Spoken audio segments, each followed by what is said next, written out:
சக்கரவியூகம் கேள்விப்பட்டிருப்போம். சக்கரவியூகம்னு சொன்னாலே, நமக்கு ஞாபகம் வர்றது யாரு அப்படின்னு பார்த்தீங்கன்னா, அன்புமணி. இல்ல, அபிமன்யு. அபிமன்யு எப்படி இறந்தாருன்னு நமக்கு தெரியும். சக்கரவியூகத்துக்குள்ள மாட்டி, அம் எதிரிகளால கொல்லப்பட்டாரு அப்படின்றத தான் மகாபாரத கதைகள்ல ஒரு சிறு கதையா, ஒரு சிறு பகுதியா நம்ம பார்த்திருப்போம். நமக்கு அப்படிதான் தெரியும் அது. அப்ப இந்த மாரி ஒரு வியூகத்துக்குள்ள விஜய் அவர்கள் மாட்டியிருக்காரு. எப்படி மாட்டியிருக்காரு? அவர சுத்தி இருக்கிறவங்க யாரு? அப்படின்றது தான் இந்த காணொளியில நம்ம பார்க்க போறோம். வாங்க தொடர்ந்து பார்ப்போம்.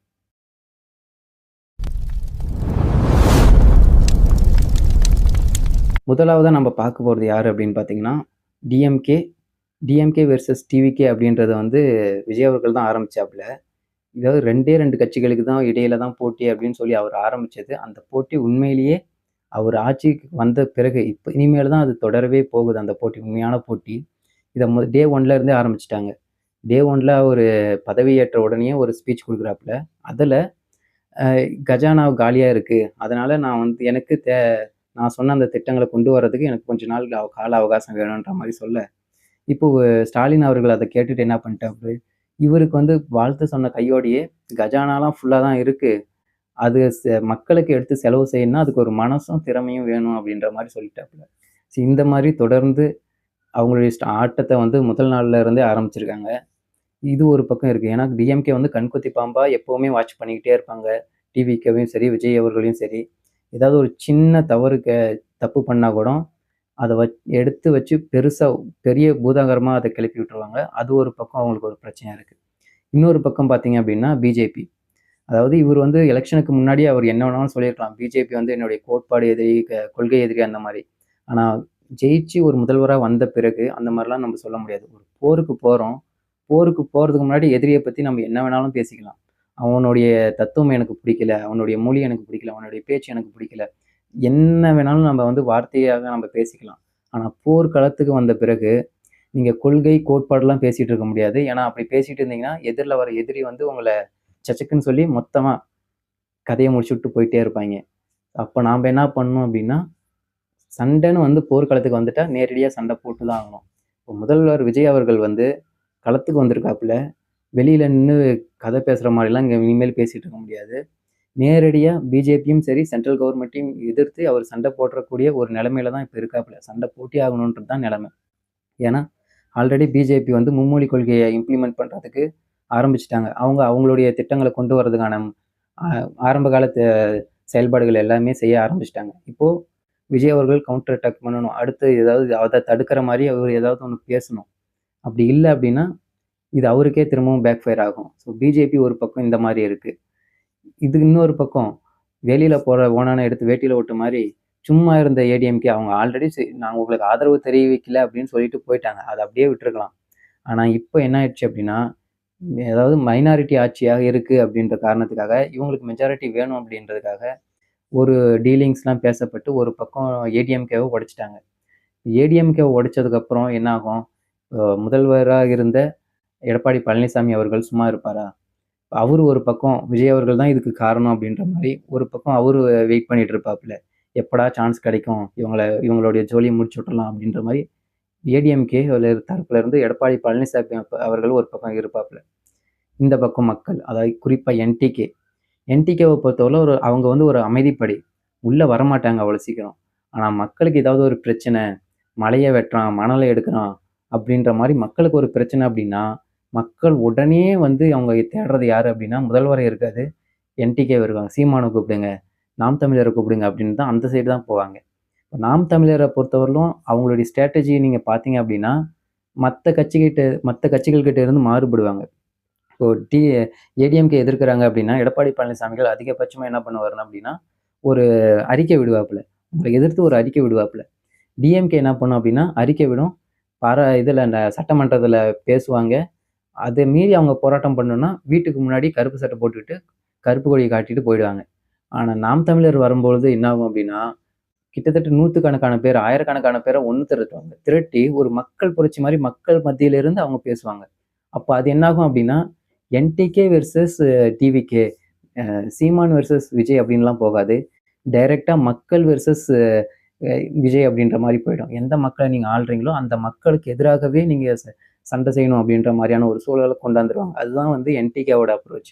இப்போ என்டிகே ஒரு பக்கம் இந்த மாதிரி இருக்காங்க. இவங்க எல்லாரை விட பேராபத்தான ஒருத்தவங்க விஜய் அவர்களுக்கு யாரு அப்படின்னு பார்த்தீங்கன்னா, அவர்களுடைய தொண்டர்கள், ரசிகர்கள். அவருக்கு கட்சியில இருந்து இப்ப எம்எல்ஏவா ஆயிருக்காங்க இல்லையா? அவங்க தான். இவங்க தான் பேராபத்தானவங்க. நீங்க கொஞ்சம் யோசிச்சு பாருங்க. ஏதாவது ஒரு பிரச்சனை நடக்கும்போது தான் டிஎம்கே குரல் கொடுக்க வேண்டிய தேவை ஏற்படும். ஏதாவது ஒரு பிரச்சனை நடக்கும்போது தான் ஏடிஎம்கே உள்ள வரணும். மக்கள் போராட்ட காலத்துக்கு வர வேண்டிய ஒரு சூழல் ஏற்பட்டா தான் என்டிகே உள்ள வரும். ஆனா, இது எல்லாத்தையும் உருவாக்குறவங்க யாரா இருப்பாங்க? இவருடைய தொண்டர்கள், இவருடைய ரசிகர்கள் தான் இதுக்கு மிக முக்கியமான காரணமா இருப்பாங்க. இப்ப பிஜேபி வந்து மும்மொழி கொள்கையை கொண்டு வரணுன்ற போது, அதை எதிர்க்கிறதுக்கான பலம் அப்படின்றது வந்து இவங்க கிட்ட இருக்கணும் இல்லையா? ஆனா இவங்களே என்ன பண்றாங்க, ஜெயிச்சுட்டோன்ற தெரிஞ்ச அன்னைக்கே ஒரு இங்கிலீஷ் சேனல் வந்து கேள்வி கேட்கிறப்போ, இங்கிலீஷ்ல பதில் சொல்லாம ஹிந்தியில பதில் சொல்றாங்க. இப்ப அமைச்சரா ஆகியிருக்கிற கீர்த்தனா அவர்கள் கூட, நான் ஹிந்தியில பேசுறாங்க. ஹிந்தியில பேசி, நான் ஏன் ஹிந்தியில பேசுறீங்கன்னு கேட்டா, விஜய் அவர்களுடைய புகழ உலகம் ஃபுல்லா கொண்டு போய் சேர்க்கணும் அப்படின்றாங்க. உலகம் ஃபுல்லா உங்களுடைய பார்ட்டியோட மெசேஜஸ நீங்க கொண்டு போய் சேர்க்கணும் அப்படின்னா, நீங்க இங்கிலீஷ்லல்ல பேசியிருக்கணும். அமெரிக்காக்காரனுக்கும், ஆப்பிரிக்காக்காரனுக்கும் என்ன ஹிந்தியே புரிய போகுது. ஆனாலும் இவங்க ஹிந்தியில பேசுறாங்க. அப்ப இவர்களுடைய மனப்பான்மை எப்படி இருக்கு? இவர்கள் வந்து கிட்டத்தட்ட பிஜேபி சப்போர்ட் பண்ற மாரி தான் இவங்க போயிட்டு இருக்காங்க. அப்போ இவர்களுடைய தொண்டர்கள், இவர்கிட்ட இருக்கக்கூடிய எம்எல்ஏக்கள், அமைச்சர்கள் இவங்க தான் இவருக்கு ஒரு மிகப்பெரிய பிரச்சனையா இருக்க போகுது.